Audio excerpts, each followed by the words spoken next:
Assalamualaikum warahmatullahi wabarakatuh. Waalaikumsalam warahmatullahi wabarakatuh.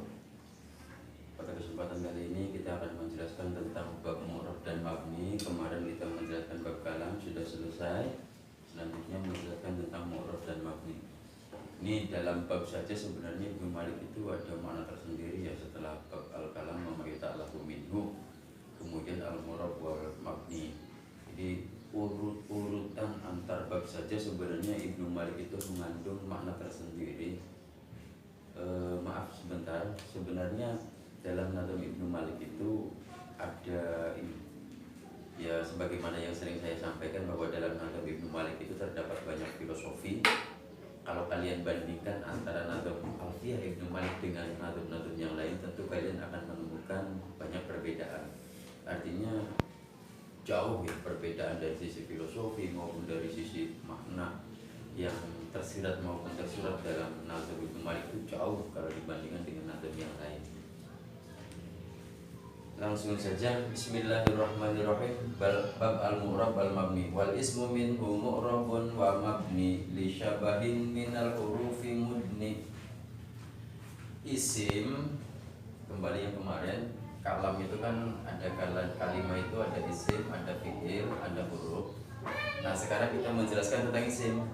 Isim itu ada kalanya yang mu'rab, ada juga yang mabni. Kenapa mabni? Li syabahin minal hurufi mudni, karena dia menyerupai terhadap kalimat huruf. Kasyabahil wad'i fi ismi jitana wal ma'nawi fi mata wa fi huna, sebagaimana syibah wad'i pada dua isim yang berupa tak dan na, dan juga syibah maknawi seperti mata dan huna.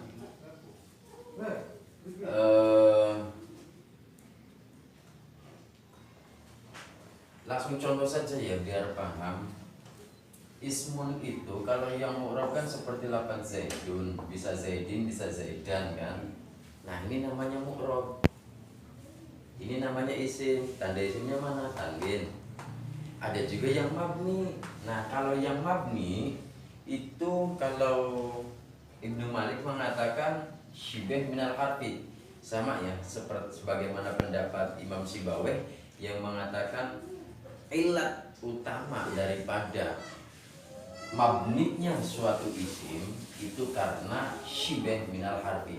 Apapun alasannya itu pasti karena syibah minal harfi. Nah syibahnya ini macam-macam. Ada syibah waqi, ada syibah maknawi, ada syibah istimali, ya macam-macam. Inti utamanya penyebab daripada mabninya suatu kalimat isim itu dikarenakan syibah minal harfi. Seperti syibah waqi, waqi itu asal letak ya, seperti syibah serupa. Isim itu menyerupai isim yang mabni. Ulangi biar paham. Isim itu ada kalanya mu'rab, ada kalanya mabni. Kalau yang mu'rab dia memang sebagaimana asalnya. Isim itu kan memang harus mu'rab sih. Isim itu memang mu'rab. Nah, namun ada juga isim itu yang mabni. Yang mabni itu dia khilaful asli. Dia keluar daripada hukum asal. Karena yang namanya mu'rab, isim yang mu'rab itu sudah sesuai ketetapan awal dan memang sudah dikatakan mutamakin, artinya dia sesuai dengan kaidah-kaidah. Lain halnya dengan isim yang mabni, dia khilaful asli, keluar dari hukum asal. Wa yusamma ghairu mutamakin, dan memang dia tidak sesuai dengan undang-undang. Kembali, isim bisanya mabni, alasan utamanya satu, karena menyerupai huruf syibhin minal harfi. Kalau huruf itu satu atau dua, ini kan satu huruf ya kan. Kalau satu atau dua, kalau tiga huruf itu memang ada kalanya kalimat huruf, ada kalanya kalimat isim, ada kalanya kalimat fi'il. Kalau ada dua huruf seperti lam sama nun, berarti dia kalimat huruf. Atau satu, berarti dia dipastikan kalimat huruf. ada isim yang mabni yang satu bentuknya seperti jitana, tak sama na. Nah, domir tak sama domir na ini kan kalimat isim domir. Satu huruf kan. Pada lafaz jitana ini loh. Jitana, taknya itu isim domir, dianya juga berupa isim domir. Artinya ini kalimat isim kok satu. Isim itu kan tiga, mestinya ada 3 huruf kan, maka dia bisa dikatakan mukrob. Tapi kalau ada 1 ataupun 2, maka dia isim itu menyerupai kalimat huruf, karena asal daripada kalimat huruf itu hanya satu huruf atau 2 huruf.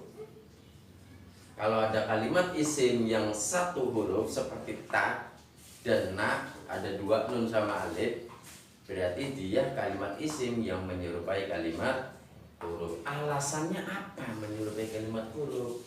Kalau alasan Ibnu Malik sama Imam Sibawayh itu alasannya karena bukan, maksudnya kenapa isim itu mabni? Kalau alasannya Sibawayh sama alasannya Ibnu Malik itu karena syibhin minal huruf. Adapun syibih minal huruf ini bercabang-cabang, ada syibih maknawi, ada syibih wati, syibih apalagi itu. Selanjutnya minal hurufi mudni ay muqarribun li quwwatihi. Artinya dia mendekati karena kuatnya syibih, karena kuatnya serupa. Seperti tadi, asal mula kalimat huruf itu 1 huruf atau 2 huruf, lam sama nun. Sementara kalau 3 itu biasanya isim atau fiil. Sekarang ada isim yang 1 huruf atau 2 huruf menyerupai kalimat huruf, maka dia statusnya dimabnikan. Yani anna illata bina'il ismi munhasiratun fi mutasyabihatil harfi shibhan qawiyan yuqarribuhu fi. Artinya alasan mabninya isim ini, alasan ini mabni, ini kan tak ya. Alasan ini mabni, tidak boleh ti, tidak boleh tu. Misalnya durub ti, mukul sopo ingsun, oh tidak bisa. Berarti maknanya lain lagi nantinya. Kalau ini kan walaupun dan dindun dia tetap zaid kan. Kalau ini tidak. Kalau tu berarti saya, kalau tak berarti kamu, kalau ti berarti kamu perempuan. Berubah-ubah maknanya. Alasan daripada mabninya isim ini mabni tidak bisa berubah. Munhasiratun fi mutasyabihatil harfi, teringkas dia itu karena menyerupai kalimat huruf dengan syibah yang kuat, penyerupaan yang kuat yang memang mendekati. Ya ini kuat banget loh. Ini 1 huruf masalahnya. 1 huruf, makanya dia sangat kuat sekali syibahnya itu. Ya seperti tadi tulis mejitana wal manabi fi mata wa fi hunna. Kalau ini sisi huruf ya syibah watis, dari sisi tertulis ya kelihatan oleh mata kan. Kelihatan oleh mata huruf tak sama naknya. Nah ini yang agak sedikit perlu kita pahami dari sisi maknawi. Mata itu kan ada 3 huruf, mim ta sama alif ini kan, atau guna ada 3 ha nun alif kan. Nah ini dari sisi maknanya, mata itu bisa menunjukkan istifham, bisa juga menunjukkan syartiyah kan, bisa menunjukkan kata tanya, bisa juga menunjukkan makna syarat. Kalau sisi maknawi dia hamzah istifham. Kalau dari sisi syartiyah dia seperti in gitu kan. Ini syartiyah. Artinya ini juga 1 huruf dan ini 2 huruf. Ini dari sisi makna. Mata kapan? Mata taji'u, kapan kamu datang? Ini kan kalimat kapan, ini kan merupakan satu tanda tanya ya kan. Nah istifham berarti, istifham itu kata tanya. Mata taji'u, kapan kamu datang, atau in. Contohnya mata takum akum.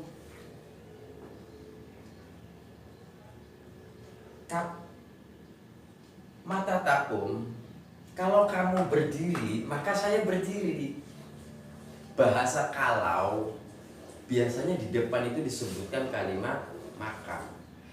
Kalau saya pergi, maka kamu harus pergi. Ini kan ada kalimat mata in kan lamun. Jika kamu begini-begini, maka loh itu loh. Ada jika, kalau, apalagi di depannya itu biasanya ada kalimat maka. Maka ini merupakan jawab daripada kalimat jika. Seperti itu. Mata takum akum. Jika kamu berdiri, maka saya berdiri. Dia menyimpan kalimat in dari sisi syartiyah. Artinya pada lafaz mata dia menyimpan kalimat hamzah, dia juga menyimpan kalimat in. Tergantung fungsinya ya. Tergantung kalian menggunakan mata ini pada metode istifham atau metode syartiyah. Dari sisi makna dia memiliki makna hamzah atau makna in. Kalau hamzah berarti digunakan untuk istifham, kalau in digunakan untuk syartiyah. Sekarang huna itu kan menunjukkan kalimat isyarat itu kan. Huna yang dalam kene-kene panggonan gitu kan. Itu kene-kene itu kalau Zamakhsyari, Imam Zamakhsyari itu menafsiri lafaz huna itu sebagai kalimat al. Sebagai kalimat al. Alnya al lil ahdi. Ini kan huruf ta'rif, al harfu ta'rifin. Al itu huruf ma'rifat kan, dua huruf dia. Huna itu menyimpan kalimat al, huna ing dalem kene-kene panggonan, atau seperti al yauma gitu kan. Alnya ini kan menunjukkan makna kalimat il ahdil hudur ya, untuk menunjukkan makna hadir. Al yauma ing dalem iki dina, iki berarti kan hadir. Alnya ini menunjukkan makna hudur. Alnya ini menunjukkan makna hudur. Al yauma ing dalem iki dina. Nah ini juga sama, huna ing dalem kene-kene panggonan dia menyimpan al. Alnya itu lil ahdi. Berarti lil ahdi apa ini? Lil ahdil hudur. Tergantung kita gunakannya untuk apa ya. Nanti bisa lil ahdil hudur, bisa lil ahdil zidni ya. Artinya dia menyimpan kalimat al kalau versinya Imam Zamakhsyari. Sudah, itu saja keterangannya. Mungkin kalau ada yang ditanyakan silahkan, atau ada suatu kejanggalan bisa kita diskusikan di kolom komentar. Selanjutnya kita akan membahas sedikit makna yang tersembunyi yang tersirat dari nazm ini. Tapi ini saya sampaikan bahwa ini adalah tafsiran saya pribadi. Kalian juga dipersilahkan untuk mentafsiri nazm-nazm alfiyah, karena sebenarnya ini kesempatan buat kita semua untuk menafsiri nazm-nazm alfiyah. Bahkan ketika kita tahu makna yang tersembunyi daripada nazm alfiyah, sebenarnya kita itu sangat kagum, kita itu asyik, sangat gembira dengan nazm alfiyah ketika kita terapkan pada diri kita sendiri.